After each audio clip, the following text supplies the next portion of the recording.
هارب من الأموات منتحم يا ربي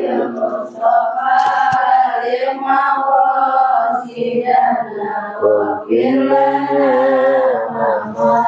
يا واسع ربي أنت مخرج رحمتي سلفي مزجتك عجرا من مخلدين بجميع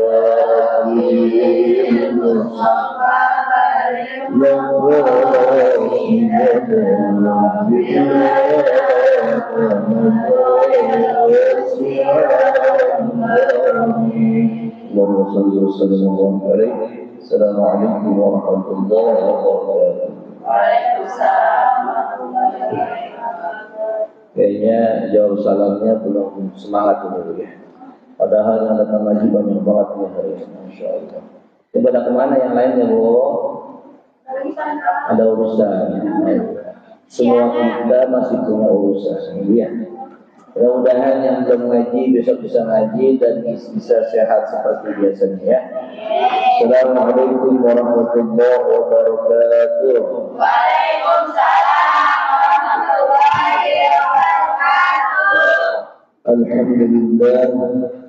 Alhamdulillahilladzi an'amana bi ni'matil iman wal islam. Asyhadu an la ilaha illallah wahdahu la syarika lah wa asyhadu anna sayyidana Muhammadan 'abduhu wa rasuluhu la nabiyya ba'da. Allahumma salli wa sallim wa barik ala sayyidina Muhammadin wa ala alihi wa ashabihi ajma'in, amma ba'd.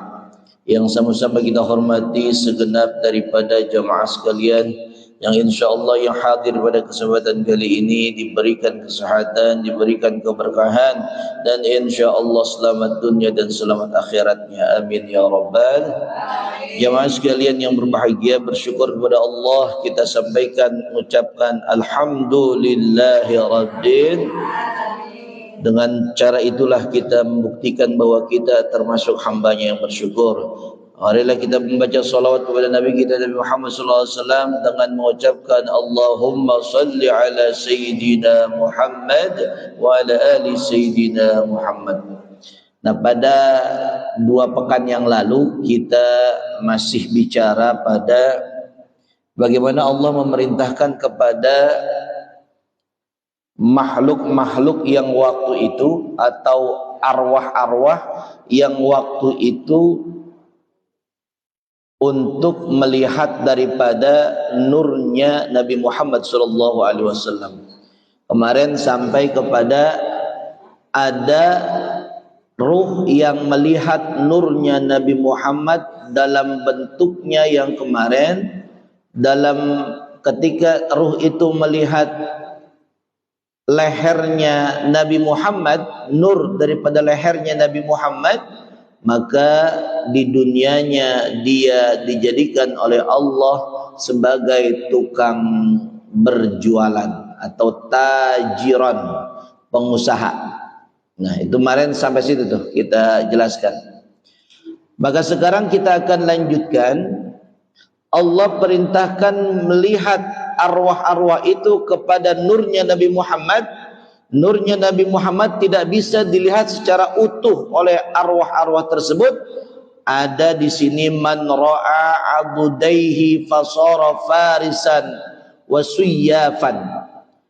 Katanya orang atau ruhnya yang melihat nurnya Nabi Muhammad dalam bentuk lengannya, lengan, kedua lengannya.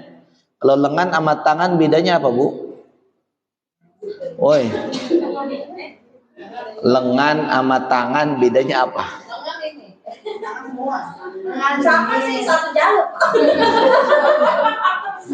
Iya. Saya mau tanya sekarang nih. Ayo, anak-anak tunjukkan tangannya. Ini. Tunjukkan lengannya. Sama aja. Lengan sama tangan sarua. Nah, betul. Cuma kalau misalkan kita kalau misalkan kita bagi-bagi, ada yang namanya telapak tangan, ada yang namanya apa namanya? Pergelangan apa siku? Siku ini nih. Nah, ya semuanya ini yang namanya. Nah, betul. Jadi ada lengan, makanya kan tuh apa namanya? Lengan sama tangan itu kadang-kadang kita sering menyebutnya ya tangan aja. Jarang orang memanggil dengan lengan. Ya.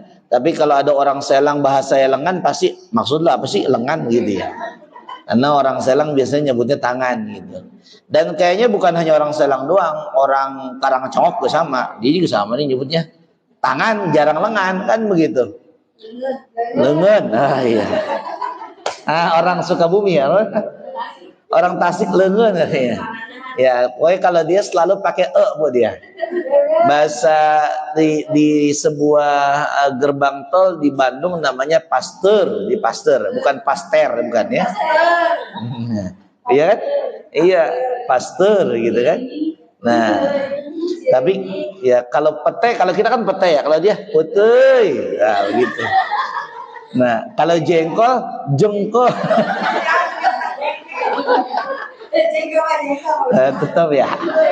Kirain jengkol berubah di Sunda jadi jengkol. Masya Allah. Nah, jamaah sekalian berbahagia, jadi kata kitab ini yang ketika arwah itu melihat lengannya Nabi Shallallahu Alaihi Wasallam, kedua lengannya tersebut, maka di dunianya dia seorang pengendara kuda yang baik. Berarti dia ini driver lah. Kalau sekarang kuda jarang dipakai, jarang digunakan, maka sekarang pengendara motor yang baik ya, pengendara kendaraan yang baik. Lalu kemudian ketika di sanahnya melihat yang lain, di sini man ra'a adu dahul aimani, siapa yang di sononya ngelihat lengan sebelah kanan doang. Kalau tadi dua lengan, kalau ini lengan kanan doang, fasara hujaman, maka dia nanti di dunianya ditakdirkan menjadi seorang ahli bekam. Apa bu? Nih kalau ibu belum pernah dibekam, bekam tuh rasanya enak bu. Woi, bekam itu rasanya enak apa kagak? Dia belum ngerasain. Ibu pala ibu pusing nih bu nih, pusing banget. Ke dokter, ibu kan kurang duit. Kalau itu bu kagak bisa dibekam itu mah bu. Adanya kalau misalkan pusing karena duit bukan diobati dengan bekam, tapi ini paket nah talangnya dulu. Paket talangan dulu paket.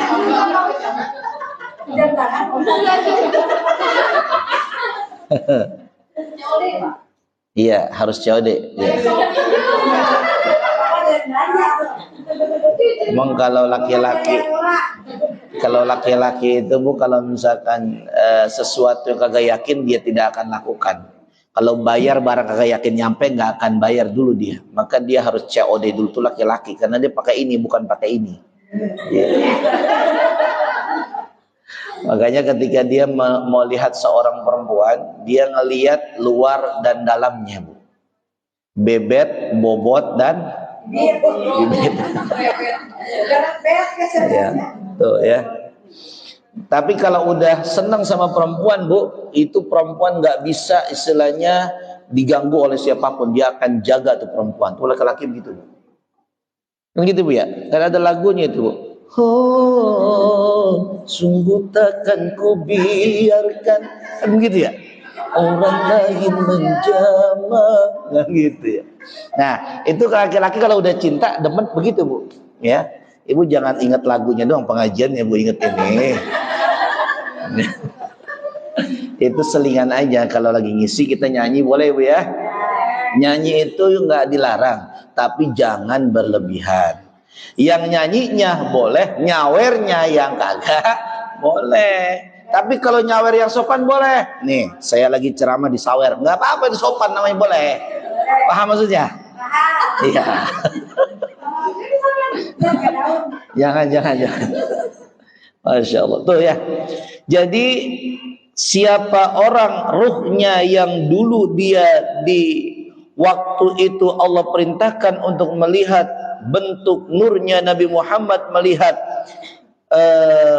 tangan atau lengan sebelah kanannya, maka kata kitab ini dikatakan bahwa dia nanti di dunianya, ya, dia nanti di dunianya akan menjadi ahli hijamah. Ya, tadi ahli hijamah sudah tahu ya Bu ya. Ahli hijamah itu adalah dia mengeluarkan darah kotor dari badan seseorang. Ibu pala pusing, maka di kepala ibu dibenamkan kop, lalu kemudian diambil darah kotor dari kepalanya, dan insya Allah selepas itu pusingnya akan hilang. Ibu sakit di bagian apalagi misalkan di bagian lengannya, maka bisa jadi di situ ada darah yang tersumbat, maka darah yang menyumbat itu diambil dan insya Allah sehat lagi, baik lagi lengannya. Itu hijamah. Ya, kalau sekarang ini Bu, hijamah atau bekam biasanya identik dengan orang yang suka meruqyah Ibu. Nah, Ibu ruqyah nih, ruqyah itu bahasa Arab, asal diterjemahkannya itu adalah jampe Ibu. Jadi ruqyah itu bahasa Arab, bahasa kitanya namanya jampe. Jampe itu yang terbaik, yang benar dari Quran. Maka yang dibaca ketika ngeruqyah adalah Al-Quran. Kalau ibu jampe sama tukang apa namanya? Jampe-jampe, itu bukan ruqyah Ibu. Kenapa? Karena itu bukan Quran. Biasanya kalau orang yang jampe-jampe itu pakai bahasa Jawa atau bahasa Sunda biasanya. Benar nggak? Nah, gitu. Biasanya pakai Jawa atau Sunda. Nah, kalau misalkan bentuknya Jawa atau Sunda, itu bukan Quran, tapi itu doa. Ada lagi paket baik itu rumah ini. Assalamualaikum paket. Ya be aja kali. Oh iya. Pokoknya kalau misalkan saya belanja berarti butuh, Ibu ya. Ya, Ibu jangan seuzon mulu sama saya ya. Ustadz disuuzonin mulu, masya Allah. Tuh, jadi ini pembahasan tolong pahamin Bu ya. Jangan ngingetin ke paket-paket, jangan. Ya. Jadi gini. Iya. Jadi kalau misalkan kita dulunya di waktu Allah memerintahkan kita melihat kepada nur, bentuknya nur Nabi Muhammad SAW, kita ngelihat lengan sebelah kanan kita, maka kata apa sih ngapain? Iya nih, warga paket mulu nih. Tapi paketnya nggak akan mengganggu kantong kesehatan istri, nggak ada. Masya Allah ya. Tapi lumayan banyak juga sih bukannya. Nah, udah jangan dibacain. Dibacain. Itu kalau yang rahasia gimana itu? Ya. Jadi ngaji judulnya hari ini apa Bu judulnya? Astagfirullahaladzim. Jamaah sekalian berbahagia, ini bisa viral nih Bu, saya lagi live TikTok Bu nih. Ngaji ngomongin paket gimana cerita? Masya Allah. Nih, ya. Jadi waktu itu kita ngelihat lengan kanannya Nabi Muhammad, kata kitab ini kita ditakdirkan menjadi ahli hijamah, ahli bekam. Nah, ahli bekam itu terkait dengan ruqyah, maka orang yang hijamah biasanya bisa ngeruqyah. Dan orang yang bisa ngeruqyah biasanya yang harus dibacanya adalah Al-Quran. Maka orang yang bisa baca Quran berarti dia bisa ngeruqyah seseorang. Tuh Bu. Jadi bicaranya bukan kemudian dihafal, baca Quran. Jadi misalkan nih ibu ada yang kesurupan nih, ibu mau ngeruqyah misalkan dia. Tapi ingat Bu, ketika ibu mau baca Quran tetap harus mengambil air wudhu dan dalam keadaan bersih atau suci lah begitu. Nah ketika itu ibu nggak hafal, baca aja Al-Baqarah Ibu. Mulai saat ini karena ibu sudah paham ruqyah, oh baca Quran doang Pak Ustadz kalau ruqyah. Iya emang begitu bacaannya. Kagak pakai penunggu pohon apa jengkol lagi. Diganti sekarang jangan jengkol sebutannya, tapi jengkol ya. Nih dengerin, semenjak saat ini kalau ada yang kesurupan jangan panggil orang lain, karena semuanya kita bisa ngeruqyah orang. Karena yang dibaca untuk ngusir setan atau ngeruqyah orang itu adalah Al-Quran. Jadi misalkan gini nih, ibu punya tetangga ibu kesurupan, ibu bisa nggak nanganin orang yang kesurupan? Ada dia ini. Dia kesurupan tiap hari. Jangan bengong ente. Rumah depan kuburan. Allah. Nih, kalau ada yang kesurupan, jangan panggil orang yang lain yang kita kagak yakin kalau itu dia menangani dengan bacaan Quran. Kalau dia kita yakini menangani kesurupan dengan bacaan Quran, boleh. Saya ulangin ya. Setan itu takutnya bukan sama orangnya. Saya ulangin nih. Setan bukan takut sama orang yang nanganin kesurupan, tapi takut dengan apa yang dibaca oleh yang nanganin kesurupan. Paham gak maksudnya? Jadi kalau misalkan ibu ada yang kesurupan, itu jangan pusing-pusing nyari orang, jangan. Pegang Quran, ngambil wudhu, pegang Quran, baca Quran. Insya Allah tuh orang lama-lama akan sadar dengan sendirinya. Pegangin, tapi kalau dia orangnya kasar, pegangin. Kadang pinteran dia sama. Ya karena ente salah baca Qurannya. Kalau ente, nah gini. Entar dulu. Atu-atu coy. Masya Allah.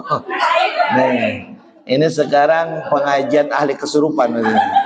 Jadi ente misalkan ada orang kesurupan minta sayur gabus, jangan dikasih karena itu bukan omongan dia. Bukan, itu bukan omongan dia. Itu omongan setan yang masuk ke situ. Bahasanya bukan setan Bu kalau udah begitu, jin udah.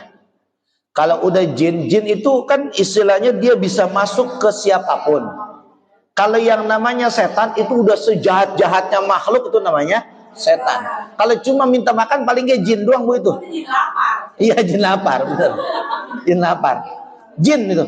Jadi kalau misalkan dia minta makan sayur gabus, kita kagak punya duit, jangan dikasih. Kecuali ente tukang jualan sayur gabus, dia minta sayur gabus, ente kagak kasih, ente pelit tuh berarti itu.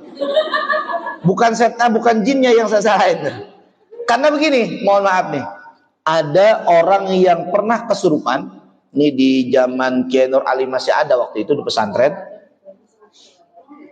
Jadi Kiai Nur Ali itu kalau di pesantren ada santrinya yang kesurupan, itu Kiai Nur Ali kagak pakai bacaan yang lain. Yang dibacanya apa? Enggak pakai begitu, enggak deh mah. Nih, Kiai Nur Ali cuma baca bismillah doang. Karena bismillah juga ayat Quran. Tapi Kiai Nur Ali pegang kayu ibu, pegang rotan. Tahu rotan nggak? Tahu kan ya?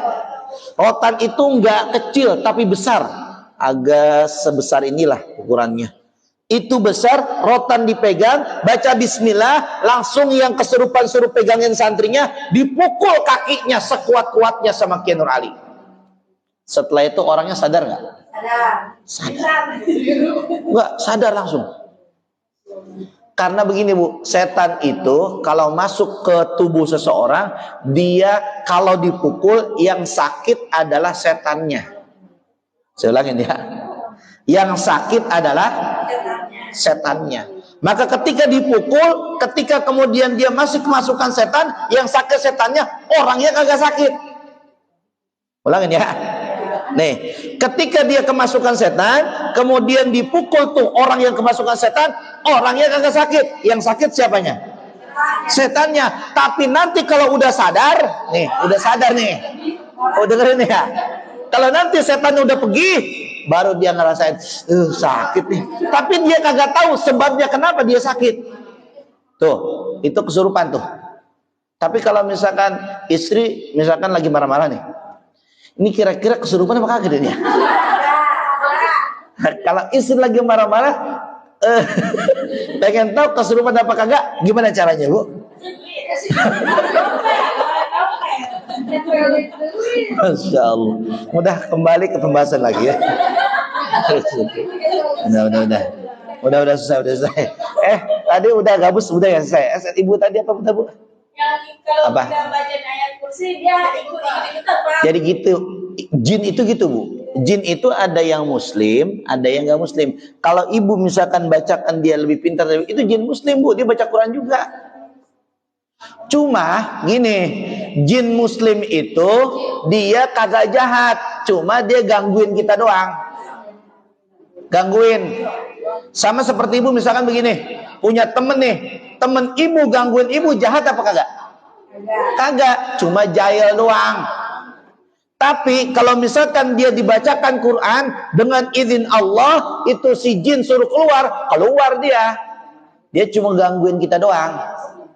Makanya ibu yang misalkan suka digangguin sama jin, suka kemasukan jin, ibu jangan kosong otak ibu, hati ibu dari mengingat Allah.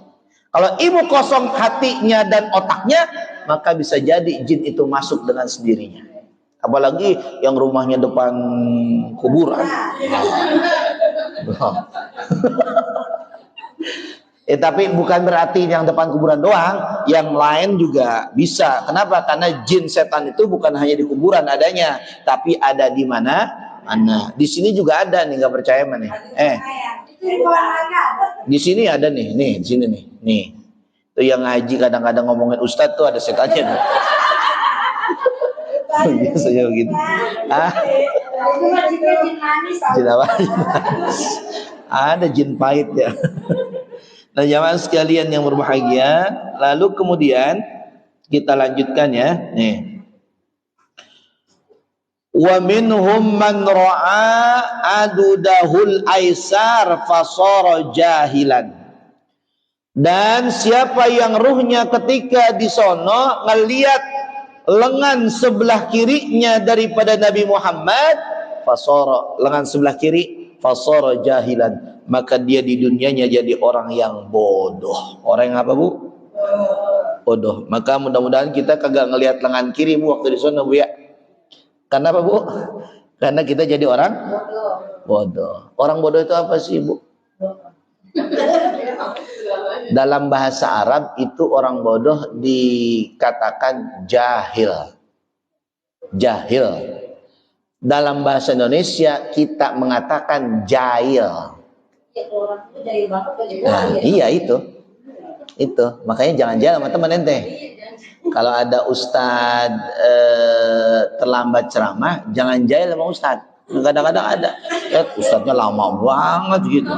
Gua nungguin dari tadi belum keluar-keluar juga kan begitu ya. Nah, itu yang begitu itu jahil tuh bahasa Indonesianya, bahasa Arabnya namanya jahil. Jahil sama jahil itu sama. Cuma begini Bu, kalau jahil itu al asya bi ghairi ilmin. Sesuatu atau seseorang yang tanpa ilmu Ibu. Jadi kalau ibu ngelakuin sesuatu tanpa ilmu, ibu berarti jahil. Ngerti nggak maksudnya Bu? Misalkan nih, ibu mau menikah, tapi ibu nggak punya ilmu tentang rumah tangga, maka ibu namanya orangnya disebut adalah orang jahil.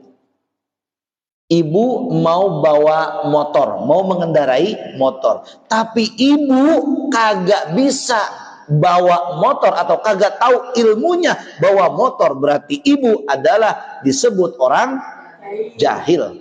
Makanya ketika ada orang yang bawa motor kemudian jeruduk, dikatain semua orang, tolol lu kan begitu ya, bodoh lu begitu ya, karena dia nggak bisa bawa motornya. Begitu Ibu. Nah tuh kan. Nah, makanya kalau misalkan kita tahu ilmunya, kita bukan dikenal dengan orang jahil, tapi kita dikenal dengan orang alim. Orang apa Bu? Atau bahasa yang lebih tinggi lagi namanya mahir. Apa Bu? Nah ini mahir ini kata yang sering dipakai tahun 80-an, tahun 90-an Ibu. Tapi tahun 2000 ke sini sudah hilang. Ya kan begitu. Mahir itu artinya orang yang ahli di bidangnya. Kalau misalkan sekarang ini berarti spesialnya dah, spesialisnya begitu. Kalau misalkan ada dokter umum dan ada dokter spesialis, ini sama seperti ada orang yang alim yang tahu, ada orang yang lebih tahu daripada orang alim, begitu. Paham nggak Bu? Ada ustadz yang biasa, ada ustadz yang luar biasa. Ada ustadz yang cuma tahu sedikit, ada ustadz yang taunya banyak. Begitu Bu. Jadi ada tingkatan-tingkatannya. Ada alim, ada mahir, ada jahil. Gitu Ibu ya. Paham ya Bu ya? Tapi mudah-mudahan dengan kita ngaji begini jadi kita makin alim ya Bu ya. Insya Allah kita terhindar daripada kejahilan ya. Nah kalau di zaman Nabi, sebelum Nabi datang, dulu ada yang namanya zaman jahiliyah. Zaman apa?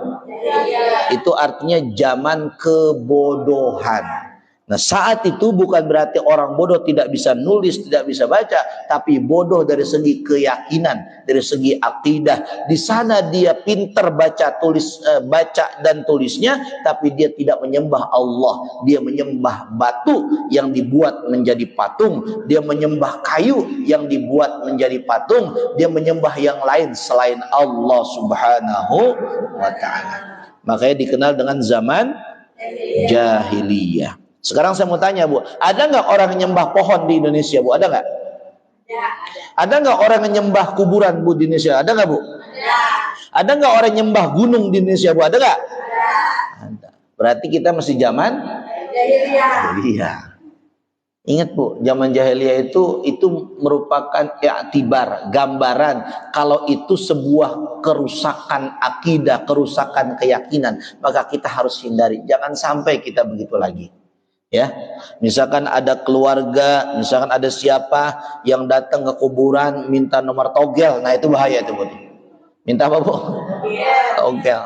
Makanya Ibu kalau ziarah ke makam, saya sudah sangat sering menyampaikan di zaman-zaman saya lain, kalau ziarah ke makam hatinya harus benar. Apanya Bu? Hatinya harus benar. Jangan sampai kita minta sama kuburan, nggak boleh. Saya bilang ini nih. Ada misalkan kuburan keramat tua sekali misalkan, bahkan sebelum merdeka ini kuburan sudah ada misalkan begitu. Dia datang ke kuburan tersebut, dia minta, wahai Mbah, kan gitu ya. Saya besok mau hajatan. Pengen yang datangnya banyak, kan gitu. Itu salah tuh ngomong gitu. Salah. Itu minta sama apa namanya? Kuburan. Ingat Bu, keramat kita bukan kuburan. Saya ulangin. Keramat kita bukan. Siapa keramat kita? Bapak, emak itu keramat kita. Kalau kita minta doa sama siapa? Orang tua. Nih sekarang orang tua masih pada ada nih. Minta tuh keramat kita di dunia itu. Makanya kan ada itu. Ada satu ulama yang mengatakan begitu. Doa ibumu dikabulkan tuh. Dan kutukannya jadi diri. Wah, dia mah kagak ngikutin lagu nih. Tuh. Iya, lagunya nggak begitu. Masya Allah. Kalau la itu yatim piatu Bu, itu ada la. Masya Allah. Yang lain piatu la itu. Nah, udah cukup selesai. Jadi kalau misalkan kita sekarang datang ke kuburan, minta sama kuburan, datang ke pohon, minta sama pohon, datang ke gunung, kita minta sama gunung, datang ke ustadz, kita minta sama ustadz, salah apa benar? Jadi mintanya sama Allah. Ya, mintanya sama Allah. Pak Ustadz, saya minta sama Pak Ustadz, lah itu salah. Pak Ustadz, saya minta doain, nah itu benar. Pak Ustadz, saya minta doain apa Pak Ustadz? Supaya anak saya dapat jodoh Pak Ustadz. Anak saya udah umur 30 tahun, perempuan belum dapat jodoh Pak Ustadz. Kan gitu. Ada tuh jamaah saya di sana itu. Ya Allah 30 tahun belum nikah-nikah juga, kasihan kita melihatnya, Bu. Karena makanya tuh saya katakan ibu-ibu yang sudah dapat jodoh itu rezeki dari Allah SWT. Karena banyak perempuan sekarang, ini di Indonesia ini Bu, perempuan berbanding dengan laki-laki itu bisa satu laki-laki 3 orang perempuan ukurannya. Paham gak maksudnya, Bu? Jadi artinya kalau wanita yang sudah dapat jodoh, syukurin. Jangan, nah betul. Paham itu maksudnya? Rawat itu laki, rawat laki. Suami pulang itu jangan dicuekin, sambut. Assalamualaikum. Bini dari dalam, waalaikumsalam, wahai pangeranku. Gitu. Kau baru tiba, aku akan menyambutmu dengan penuh kehangatan. Kan begitu. Kamu mau apa? Air putih, kopi, teh, apa susu? Suaminya bilang, apa saja aku akan terima apa yang kau suguhkan untukku. Begitu. Itu suami yang soleh. Ada suami yang kagak soleh, banyak. Kalau pulang, yang kagak pulang-pulang. Perginya pagi, pulangnya pagi lagi. Itu suami yang benar apa kagak itu? Nih, mohon maaf, anak, istri, tanggung jawab dunia akhirat. Kalau misalkan anak, istri cuma dikasih makan doang, apa bedanya ketika kita memberi makan binatang-binatang kita? Dia tidak diperhatikan sholatnya, dia tidak perhatikan pendidikannya. Maka saya paling marah kalau ada keluarga saya kagak mau sholat. Saya paling marah, saya tanya istri saya. Benar begitu. Karena pertanggungjawabannya bukan istri ke suami, tapi suami nanti mempertanggungjawabkan istri dan anak-anaknya. Makanya saya lebih baik anak kagak makan daripada kagak sholat. Kalau saya begitu. Anak kagak makan, dia dengan sendiri lapar dia minta makan. Tapi sholat, dia kagak sholat, dia kagak kerasa. Dia udah sholat apa belum? Benar apa enggak? Oke, bebe nih. Woi, ente yang siapa? Nah itu tergantung dianya udah. Kalau ente sudah ngingetin, udah sholat, tapi dia belum sholat juga, tanggung jawab dia di hadapan Allah. Kita sudah ngingetin. Sama seperti ketika saya ngelihat murid saya, dan murid itu juga ingat Bu, murid itu juga nanti akan dipertanggungjawabkan ke kita. Nih Ibu nih, saya udah ajarkan sekarang nih. Nanti dipertanggungjawabkan kita Ibu semuanya. Ke saya nih. Saya nggak pernah diajarin sama Pak Ustadz tentang halal dan haram. Astagfirullahaladzim. Saya nggak pernah diajarkan akidah yang benar sama Pak Ustadz. Astagfirullahaladzim. Itu ke saya Bu nantinya. Makanya kalau ada Ustadz yang ngajarin kebaikan kemudian diterapkan sama murid-muridnya, maka Ustadznya dapat pahala. Nanti di akhirat dia akan menjadi kebaikan tersendiri buat Ustadznya. Jadi amal jariyah. Misalkan saya sudah wafat, maka ibu nanti berbuat kebaikan, pahalanya ngalir ke saya terus-terusan. Paham itu? Nah itu. Jadi ingetin, sholat itu utama daripada makan. Nah betul. Gak makan lapar. Kalau makan pasti lapar dia makan, anak-anak itu. Tapi kalau sholat dia nggak sholat, dia nggak berasa Ibu. Karena dia belum punya kesadaran. Kalau kita sudah besar, kagak sholat, berasa ada punya utang kita. Benar apa enggak? Nah, tapi kalau anak kecil belum bisa. Nah, jamaah sekalian yang berbahagia, saya lanjutkan ya. Nah, lalu kemudian mana sih ini? Ya Allah, tulisannya kecil amat ini ya. Bukan. Tulisannya kecil banget ini. Mana nih ya Allah. Ah. Wa minhum man ra'a kaffahul aiman. Siapa yang ngelihat di sononya telapak tangan Nabi yang sebelah kanan, telapak tangan Nabi sebelah kanan, fasara sarrafan, maka dia di dunianya nanti suka megang duit. Nah, berarti yang suka megang duit itu dulunya di sononya ngelihat telapak tangan Nabi sebelah kanan. Nah, megang duit, makanya kalau berasa duit mau nerima, ini tangan kita ada alarmnya Bu. Ada apanya Bu? Itu jangan dibilang itu mitos Bu, enggak. Memang itu ada keterangan kitabnya. Sembarangan. Tangan Ibu gatel, periksa dulu. Kira-kira korengan kagak ya? Kalau misalkan nggak ngapa-ngapa, nah itu berarti isyarah betul. Bendahara akan kita dapatkan. Maksudnya apa? Kita akan menerima uang. Alhamdulillah. Itu boleh enggak Ustaz? Boleh. Husnuzon namanya Bu. Apa namanya? Husnuzon. Kalau tangan kanan gatel menerima duit. Kalau kepala gatel Bu. Udah ini udah jam 9 Bu, udah cukup ya deh. Oi, udah ya. 10 menit lagi. Saya sekarang Jumatan di kawasan soalnya ini. Kita harus ini ya. Di kawasan. Ini makanya ini jamaah kita ini harusnya absensi mana Bu? Absensi Bu. Nih. Ini dari 30 berapa? 28 siswa yang hadir ada 13 wali santri nih. Berarti nggak ada separuhnya. Iya, nggak ada separuhnya.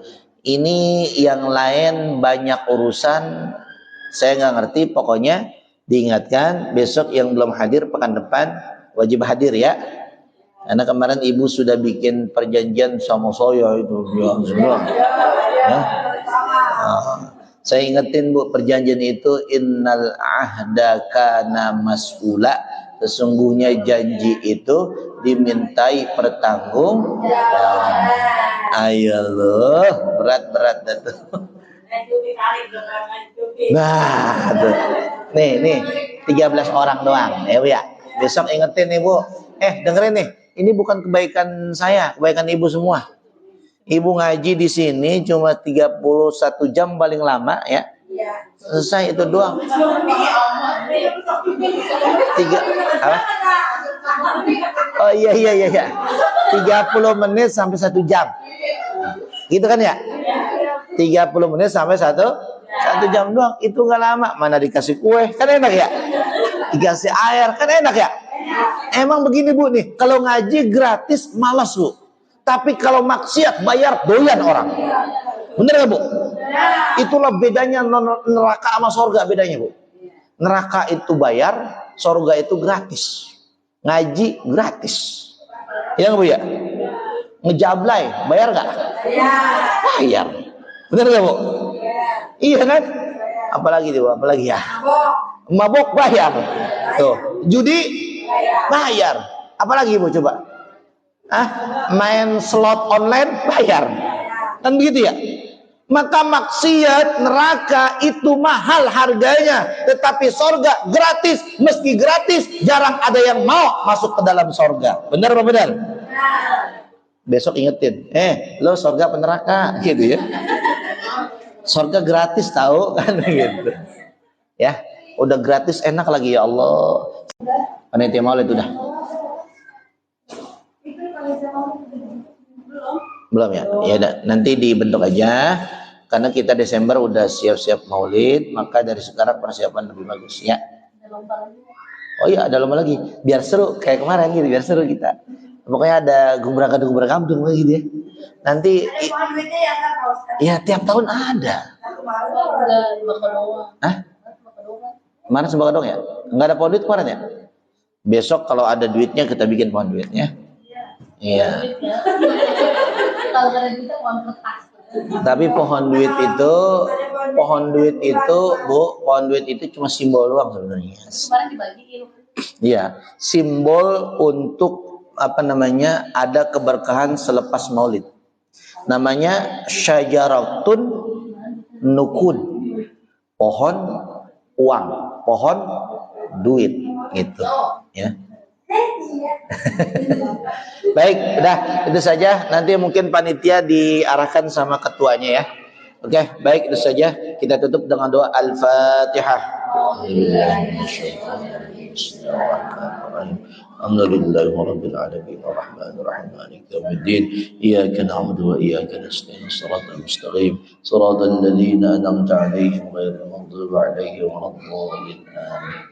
Bismillahirrahmanirrahim alhamdulillahi rabbil alamin Allahumma shalli ala sayyidina Muhammadin Allahumma ighfir lana dhunubana wa liwalidina warhamhum kama rabbawna shighara wa li jami'il muslimin wal muslimat wal mu'minin المؤمنين والمؤمنات الأحياء منهم والأموات ربنا آتنا في الدنيا حسنة وفي الآخرة حسنة وقنا عذاب النار وادخلنا الجنة مع الأبرار العزيز يا غفور يا رب العالمين وصلى الله على محمد النبي الأمي وعلى آله وصحبه أجمعين سبحان ربك رب العزة عما يصفون سلام على المرسلين والحمد لله رب العالمين. Sekian, terima kasih.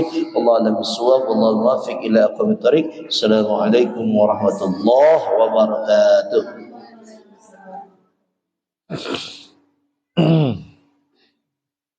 Alhamdulillah kita telah sampai ke akhir anak. Terima kasih kami ucapkan kepada guru kita Ustaz Samit yang telah membimbing kita dalam pengajian ini.